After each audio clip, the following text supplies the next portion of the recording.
The UK construction industry is booming, and every year we see a dramatic rise in the standard of projects being undertaken. Investors are always looking for the best, and as we notice the vast changes to our skyline, those in the know can tell you that such changes also exist on the inside as well. To find out for ourselves, we spoke to Composite Profiles. Well, Composite Profiles was formed back in 1992 by my father, Roy. And when we set up, when Roy set up, it was really with the focus on the customer at the heart. And that's something that we've maintained since 1992. I joined in 98 and drove things forward from there. When we were originally set up, we focused solely on composite metal floor decking. And that served us very well. When the global financial crisis hit our entire industry, then we looked to see where else we can diversify into. And we started looking into the structural roof decking side of the operation. And these days we've added in concreting to the top of the metal floor decking. And we are also looking into ways of making safer systems.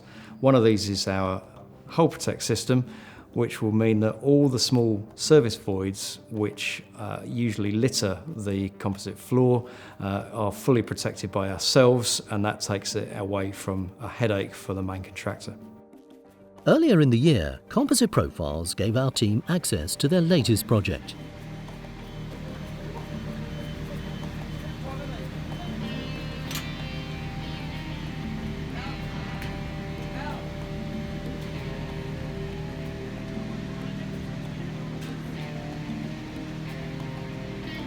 Based in the heart of Shoreditch, London, this particular building boasts ties to a little-known playwright you may have heard of. This area has been referenced the stage due to its historical significance with William Shakespeare. It's understood that some of his first performances were here, and the stage has been uncovered between the building we're currently stood on and the building that we can see in the background. The archaeological remains are going to be kept and showcased for future generations.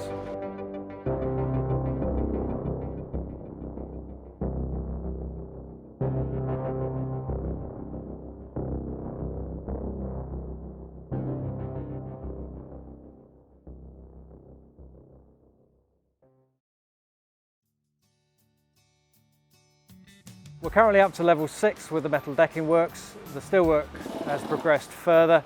Shortly we'll be erecting the safety netting to level 7, splitting up open the deck bundles and installing the metal decking sheets. Composite Profiles are currently installing approximately 15,000 square metres of the Tata Confloor 51 profile.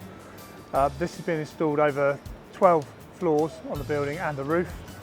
The building use is going to be office development and is part of the main Shoreditch stage development. With this project, the steel trade has given us a 3D model of their model, so that gives us an easy understanding of what supports are going to be in place, able to zoom around the model and work out exactly what's going on site with the steelwork. In terms of designing it, I would use that model for the support side of it, and I'll put my decking on top in a 2D capacity. I think the growth in the future for the construction industry is going to be based around off-site manufacturing. Working mainly in steel and the steel frame buildings, we've adopted an off-site manufacturing process for some time now, where the steel sheets and the steel frame is all manufactured off-site and then assembled on site as a big puzzle, if you like. And lots of other trades are now moving towards these off-site manufacturing techniques. In the future, we're looking to put our decking in a 3D capacity onto the steel frame that we've got. This will give it beneficial of easy scheduling of materials. It will save us having to count everything manually, schedule everything manually. It should all just be over a click of a button. The Shoreditch project is a fairly tight site. Logistics are quite key on this one. There's more than one building. There's our building, which is building 1. There's building 2 I'm currently stood on, and there are other aspects of the project. Multiple deliveries coming into this site, bearing in mind it's central London, so these all need to be coordinated and they are key to a smooth running of the project. Getting materials in and out is one of the most difficult things, and it is as and when required basis for deliveries.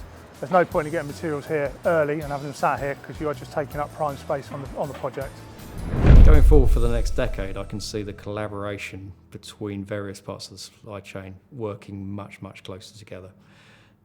Getting specialists like ourselves involved with engineers at a very early stage, we can offer a greater level of detail and let them focus on the overall build of the project, and we can come in and offer specifics for either the flooring side of things or the roofing. And by doing that, we can minimise our transport to site, so we can become a greener industry, and we become a more long-lasting sector. Whereas a lot of energy is required at the front end of steel, its real benefits are the fact that it can last for decades and decades to come. If we look broader into steel structures rather than the flooring and the roofing side of things, steel beams can be dismantled, reused, melted down, reformed, all extremely efficiently. One of the cost benefits of metal decking is the fact that we can get the materials manufactured to the correct length and delivered to site in one go. This avoids the need for additional cutting on site and means we can get a speedy install. On this particular building, you can see that we've got the concrete core housing the lift shafts and the staircases going up in the middle, and all the steel beams are being attached around the outside. When the metal decking bundles get lifted up, we're typically lifting 16, 17 sheets at a time, rather than if we were using precast planks on the project.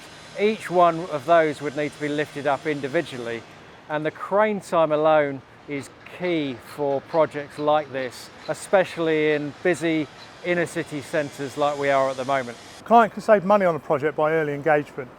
Getting us involved at early stages can help with VE options. There may be an option to change the profile of the deck, the gauge of the deck. This may mean that we can reduce some beams within the actual building itself, thus reducing the cost to the client and the end user. For example, on roof decking projects, we can use a deeper deck that will span up to 9 metres on main steels. This allows the purlins to be removed and replaces a shallow deck with a deeper deck, which will affect the volume of the concrete. And when you look at the whole floor in this method, we're able to offer some value engineered solutions to provide a floor decking that will meet your requirements. It's exactly what happened here on this project, where our senior operations manager visited the steel fabricators SDM at a very early stage to discuss the buildability and hence overall performance of the job. By saving time, weeks or even days on projects such as this, then they save money and the building is far easier for us to construct as well.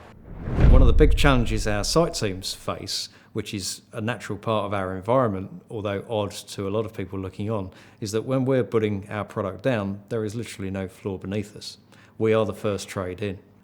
Our safety netting that we put up prior to installing any of our materials provides excellent safety for the guys on site.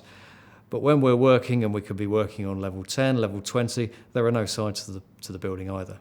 And when you're working in January on dockside, and if the wind needs to get up a little bit, we need to be very, very aware of when is it safe to carry on our works and when is actually the right time to stop, make sure everything's safe, come down and wait for that next safe period. When I look back to when I started in the industry, things have moved on massively in this area.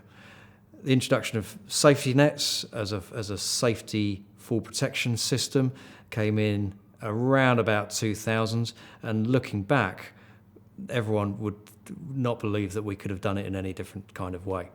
It's really changed us revolutionary from that moment going forward. Training is really the key part for safety for us, so we ensure that all of our operatives and our site managers and project managers are fully trained and overly trained to the levels that meet the requirements on each individual site. I think the biggest challenges facing the industry is going to be a bit of a skills gap. A lot of the guys that have got the knowledge in the industry are getting on. The average age of the workforce has been increasing year after year, and the construction industry doesn't really attract talent, so it needs to work hard to attract the right people into the industry, and those people can make a real difference. One of the challenges that the industry's been facing in recent years has been succession planning. So as an industry, we've had quite an ageing workforce, and to get in people at a younger level has been really, really key for that. We've been doing that not just as a business, but in the wider organisation, to give people the right skills, to attract them in, to drive things forward. Without the workforce around us, all industries will die, and ours will be no different from that. I think the construction industry can struggle to attract talent sometimes because of other more attractive industries that are out there. A lot of people are moving towards IT, software-based systems, that type of stuff, and construction's still seen as quite a hard-nosed industry and not a particularly easy industry to get into. Composite Profiles, a few years ago, we introduced some champion roles, and these were individuals that were going to look at an individual part of the business and really focus in on it and drum in on it. One of these, and in fact the most recent one that we've added in, is our health and wellbeing champion. And that's been fantastic this year.